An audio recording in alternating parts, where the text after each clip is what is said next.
Changer une vieille baignoire pour une douche à l'italienne. Installer une motorisation électrique à ses volets. Ces travaux préservent l'autonomie des seniors et participent à leur maintien à domicile. Face au vieillissement croissant de la population, ces questions deviennent centrales, en particulier pour les bailleurs sociaux. Avec près de 13% des seniors vivant en HLM dans les Hauts-de-France, la CARSAT a engagé un partenariat avec l'URH, l'Union régionale pour l'habitat, qui regroupe 57 organismes de logements sociaux de la région.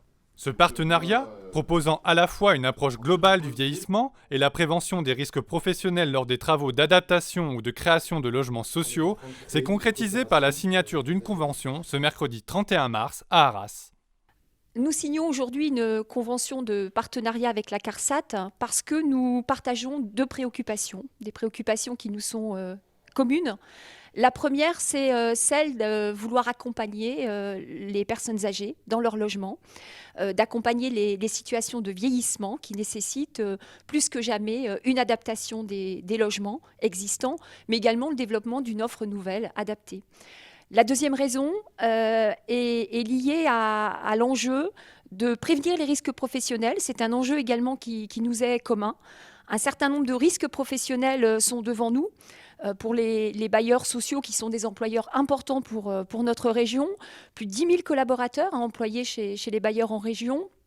C'est aussi des chantiers de travaux extrêmement importants avec de nombreuses entreprises mobilisées sur la région.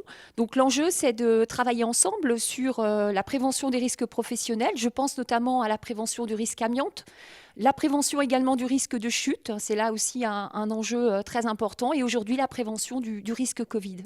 Les partenariats, ils sont anciens.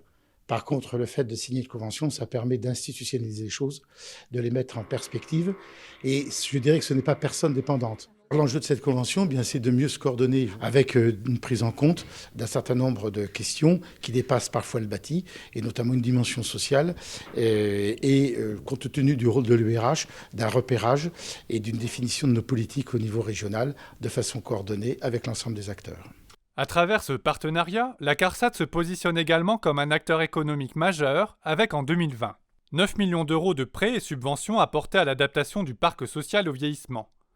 9 millions auxquels il faut ajouter les 4 millions d'euros de dotation pour adapter le logement au bien vieillir, et ce grâce aux aides individuelles en habitat privé mais également en habitat social.